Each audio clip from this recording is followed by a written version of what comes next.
Bonjour à toi, curieuse, curieux, d'ici et d'ailleurs. Bienvenue dans ce nouvel épisode de French Lang. Aujourd'hui, on change radicalement de décor. On quitte l'Afrique du Sud, dont je vous ai parlé dans l'épisode précédent, pour s'envoler vers la corne de l'Afrique. On atterrit à Addis Abeba, la capitale de l'Éthiopie. Alors, un petit minute grammaire, le pronom relatif dont. Vous m'avez entendu dire l'Afrique du Sud dont je vous ai parlé. Pourquoi utiliser dont et pas que ou qui? L'astuce est très simple. Dès qu'un verbe se construit avec la préposition de, on doit utiliser dont. En français, on dit parler de l'Afrique du Sud, donc ça devient l'Afrique du Sud dont je parle. C'est la même chose avec avoir besoin de, c'est le podcast dont vous avez besoin. Alors, revenons à notre voyage et laissez-moi vous planter le décor. Addis est une ville perchée à plus de 2300 mètres d'altitude. Quand vous sortez de l'aéroport, tout a l'air complètement différent. Tout a l'air différent. Attention, ici, le mot air ne veut pas dire l'air que l'on respire avec nos poumons, the air. En français, l'expression avoir l'air suivi d'un adjectif signifie sembler ou paraître. To look, to seem. Donc, tout a l'air différent signifie everything looks different. Addis est une ville vibrante, extrêmement chaotique, en perpétuelle construction, mais surtout profondément merveilleuse. On entend des coups de marteau tous les jours, mais il y a également cette odeur enivrante de café torréfié à presque tous les coins de rue. Dans cet épisode, je vais vous raconter une soirée très précise, une date qui restera gravée dans ma mémoire pour toujours, le 21 octobre 2024. Ce n'était pas n'importe quelle soirée parce que c'était le jour de mon anniversaire. Mais bien plus important encore, c'était une date historique pour la ville entière. C'était la toute dernière soirée du mythique centre culturel Fendika avant sa démolition quelques jours après. Allez, prenez un siège, on part en Éthiopie.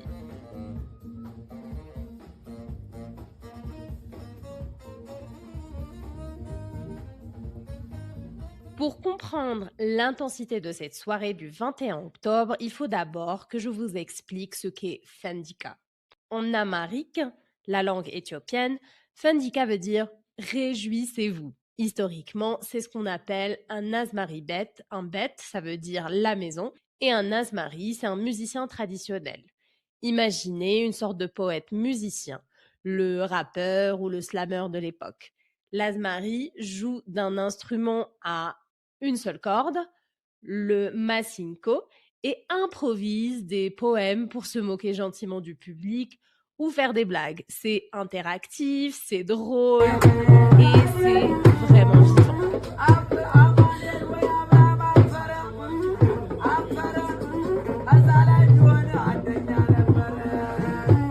Nous l'avons nous-mêmes expérimenté en fin de soirée. C'était hilarant. Même si on ne comprenait pas la langue, il savait tellement bien amuser le public. De temps en temps, nos nouveaux amis nous traduisaient quelques bribes des moqueries. Apparemment, l'un des musiciens se moquait du look d'une fille de l'autre groupe et tout le monde riait aux éclats. Fendika a vu le jour en 1990. À l'époque, il y avait de nombreux cabarets traditionnels dans le quartier de Kazanchi. Mais, victimes de l'urbanisation galopante, comme partout, ils ont tous fermé. Fendika était le dernier survivant, le dernier bastion d'une tradition en voie d'extinction. Et si ce lieu a survécu si longtemps, c'est grâce à un homme, Melakou Belay, qui a repris le cabaret en 2008. Sous sa direction, Fendika est devenu bien plus qu'un simple club. C'est devenu un centre d'excellence reconnu mondialement. Melakou s'est imposé comme l'ambassadeur de la musique et de la danse éthiopienne. Il a même reçu de prestigieuses distinctions internationales. Chevalier des Arts et des Lettres en France en 2015, le prix Prince Claus aux Pays-Bas en 2020 et bien d'autres. Pour comprendre Findika, il faut vraiment comprendre l'histoire de Melakou. C'est un vrai scénario de film. Dans les années 90, Melakou était un enfant des rues, orphelin. Pour survivre, il cirait des chaussures. Un jour, il a commencé à danser dans ce fameux cabaret pour gagner quelques sous grâce au pourboire. Un pourboire, type, c'est l'argent supplémentaire qu'on donne volontairement à quelqu'un pour le remercier d'un service, au restaurant ou à un artiste. Littéralement, ça vient du pour boire, de l'argent pour aller boire un verre. N'ayant pas où loger, le propriétaire de l'époque l'a laissé dormir sous le bar. Oui, vous avez bien entendu. Pendant 7 ans, la maison de Melakou, c'était un simple matelas caché sous le comptoir du bar de Fendika. Mais Melakou est un génie absolu de l'eskista, la danse traditionnelle éthiopienne. Il a tellement dansé partout qu'il est devenu célèbre dans le monde entier. Et devinez quoi? Avec l'argent de ses tournées internationales, il a fini par racheter en 2016 le cabaret où il dormait par terre.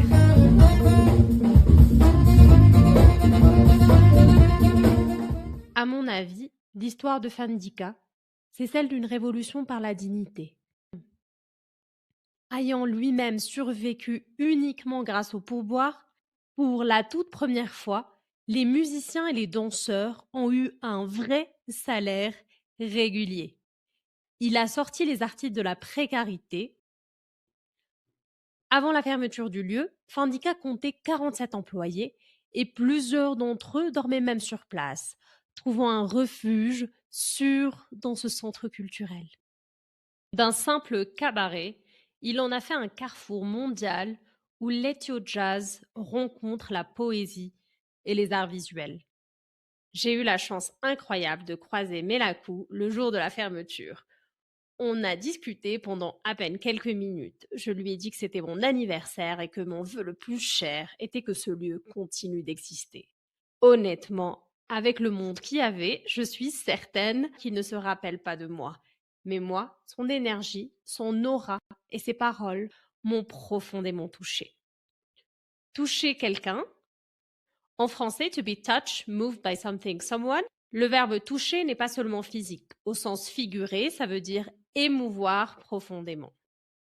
Mais voilà, Addis Abeba se modernise à une vitesse folle. Les vieux bâtiments historiques sont détruits pour laisser place à de grands buildings en verre. Le 21 octobre 2024, c'était le clap de fin. Le clap de fin, the final wrap, the end of an era. Cette expression vient du cinéma. Dire c'est la fin du clap, ça signifie que c'est la fin définitive d'une époque ou d'un lieu. L'énergie ce soir-là était indescriptible, électrique. C'était un mélange de nostalgie profonde, de larmes, mais aussi de célébration éclatante de la vie. Nous sommes arrivés dans ce lieu juste à deux et nous sommes repartis avec une vraie bande de potes avec qui on a traîné pendant tout notre séjour. Traîner avec une bande de potes, to hang out with a group of friends, c'est du français très familier et très courant aussi. Ce soir-là, on était assis épaule contre épaule sur de tout petits tabourets.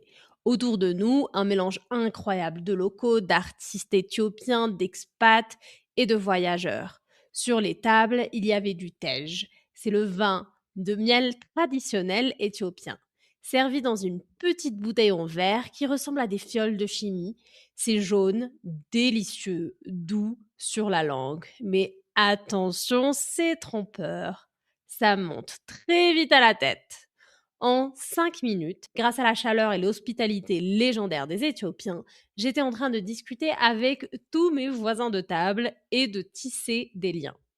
Tisser des liens, to forge bonds, to build relationship. En français, on tisse des liens d'amitié comme on tisse un vêtement avec des fils. Ce soir-là, la magie a opéré à la vitesse de la lumière.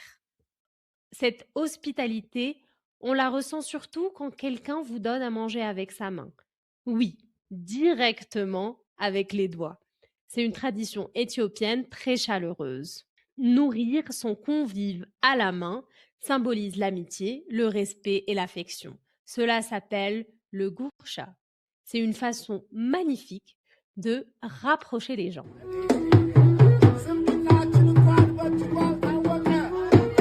Et puis les lumières ont baissé. La musique a commencé.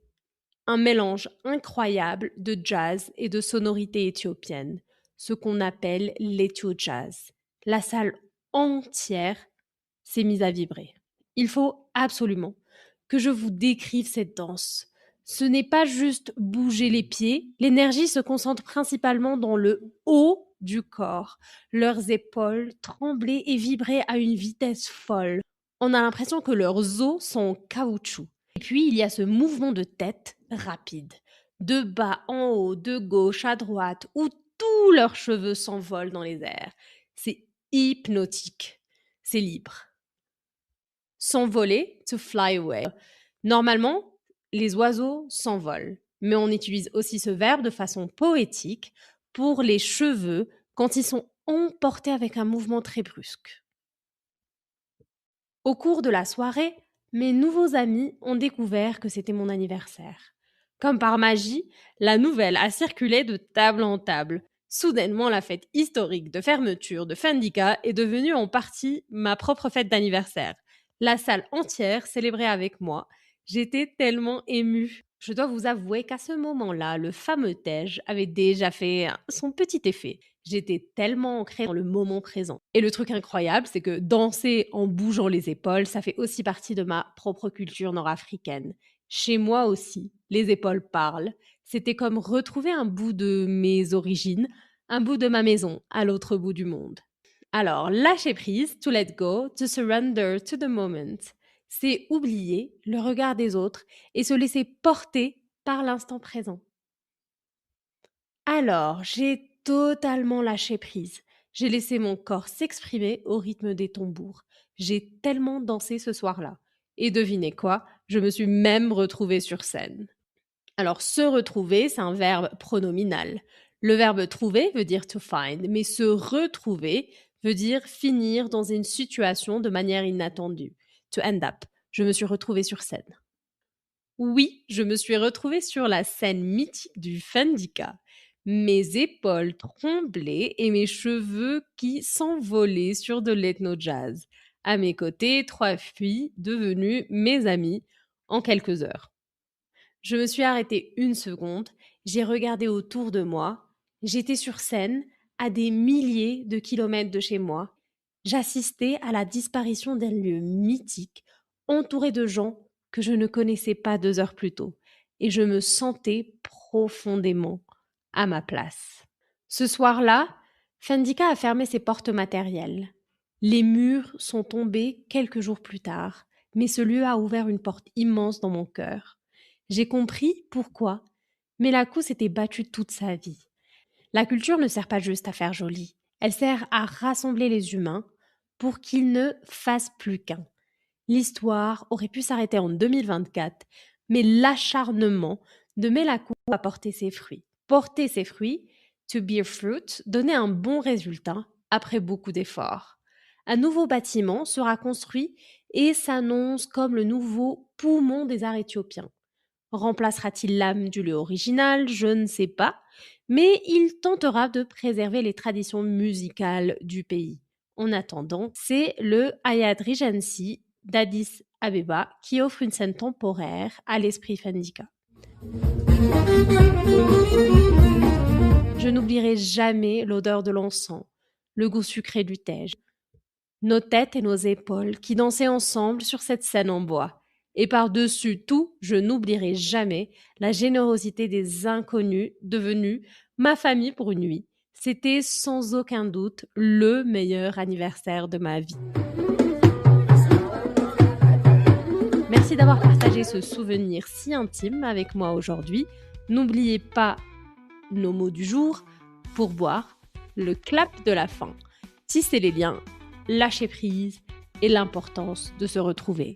Prenez soin de vous, voyagez le cœur grand ouvert et à très vite pour un prochain épisode de French Langue. Salut!